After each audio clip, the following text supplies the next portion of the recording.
Magandang araw mga kaibigan. Bigyan natin ng reaction, opinion ngayon itong article dito sa Inquirer.net.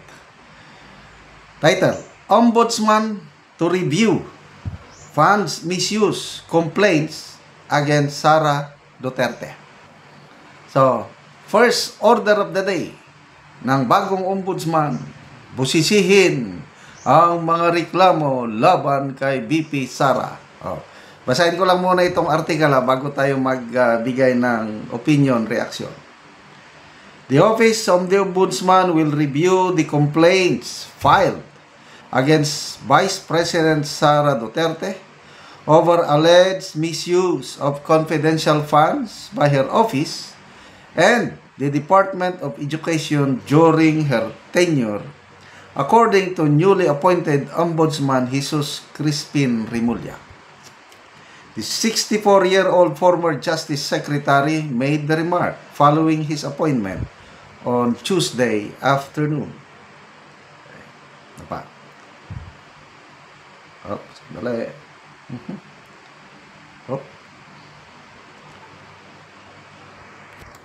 So ito ang pahayag ng bagong ombudsman.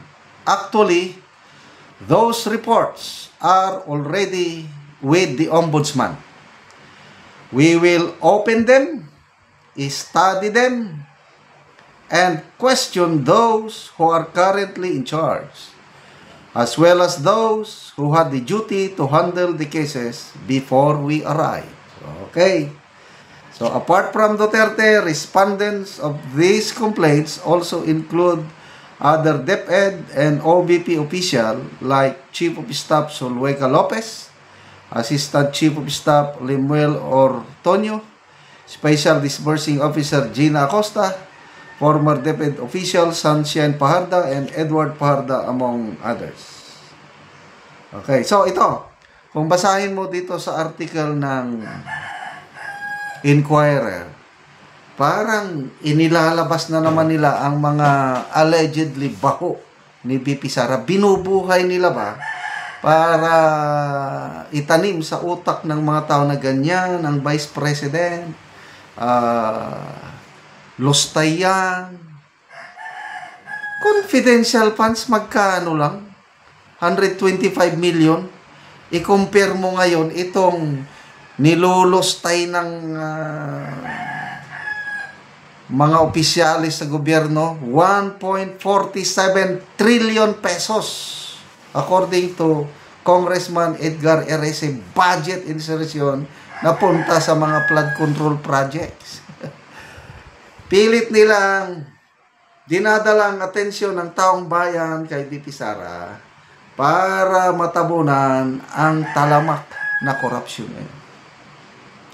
Grabe, ang Security and Exchange Commission Chairman Francis Lim ba yun? Nireport niya, inamin, over the last 3 weeks, 1.7 trillion pesos of wealth in the stock exchange were lost because of corruption in the government now. Kaya, sabi ng SEC chairman, pag hindi maibalik ang tiwala ng taong bayan sa gobyerno, delikado ang ating economic growth, maaapektuhan. At sabi ng isang political analyst, si Dr. Rob Rances, instead of economic recovery, economic collapse ang mangyayari sa atin pag hindi maibalik ang tiwala ng taong bayan sa present government. Anong report ng US State Department? Ganon din. Pervasive, talamak ang korupsyon sa Pilipinas na nakaka-apekto sa investment climate. Those are realities. Tapos ito pa, inupo ang bagong ombudsman na sabi nila ito daw ang pag-appoint kay Ombudsman Remulla, ito daw ang magpapabalik tiwala ng taong bayan sa gobyerno. I just don't know. Tingnan nyo sa people who reacted nung i-announce na Remulla ang bagong ombudsman. More than 90% either galit or tinatawanan lang ang pagka-appoint ni Secretary Boying Rimulya. Okay, ito na. Anong reaksyon ni VP Sara ngayon na tinatarget na siya ng bagong ombudsman? I believe, patawa-tawa lang si VP Sara. Bakit?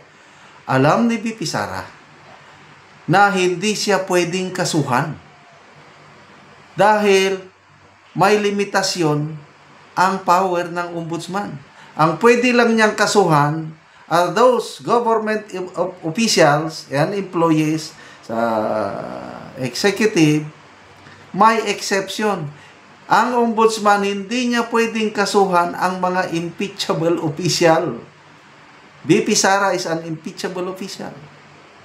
So, kung gusto nilang madiin, kung gusto nilang matanggal si VP Sara, yung target nila na mawala siya sa 2028 presidential election, their only way is impeachment.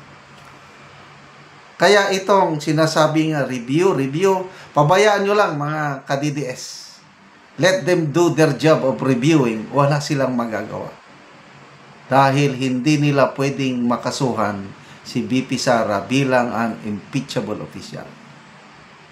Ang gagawin nila, magsasampa ng impeachment next year. That's the only way na makahilabot.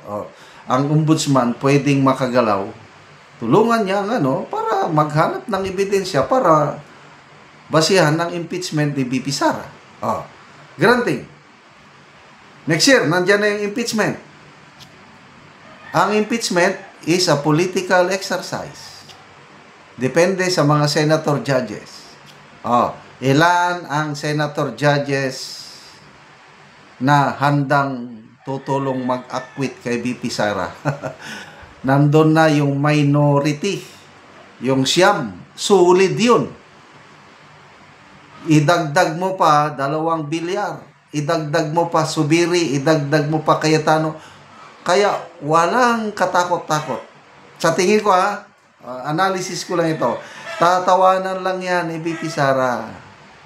Yung plan C nila na ombudsman, no way, hindi yan magpa-prosper.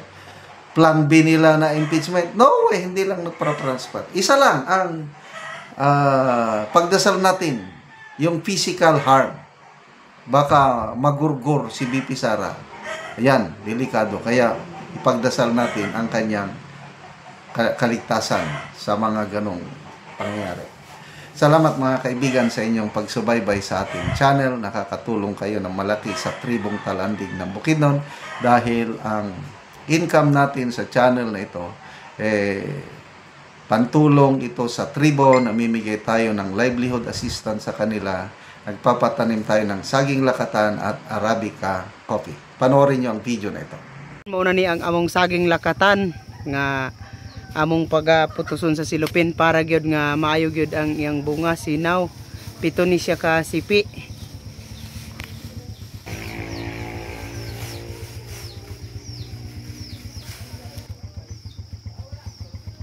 So karon human sa pagputos sa among saging lakatan, mag-harvest na pud mi. So muna ni ang among saging lakatan nga among pag-harbison karong adlaw.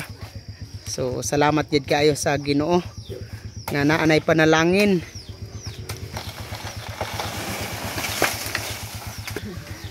So gikuan lang gyud.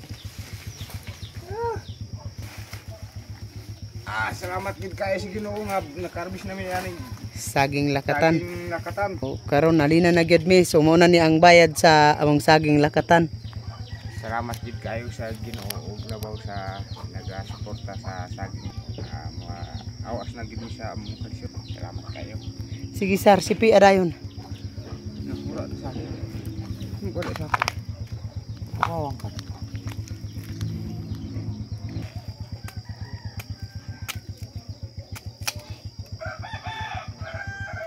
Bunso ko ayo ang iyang unod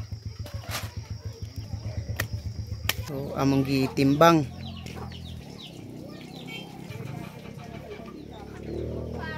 So 15 ka kilos ang isa ka bulig. So nalinan mi og tag 40 ani ang kilo sa among saging lakatan. Umupod ni ang iyan ni unang tanom ni Manoy Iki nga lakatan nga namunga na pod. So iyang giputo. So, siyam ni iya ka sipi.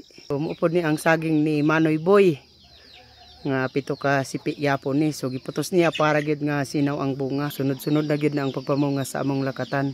Kay naa na pod ang puso sa saging ni Manoy Boy. So salamat kayo sa Ginoo sa nagtan-aw sa video sa YouTube.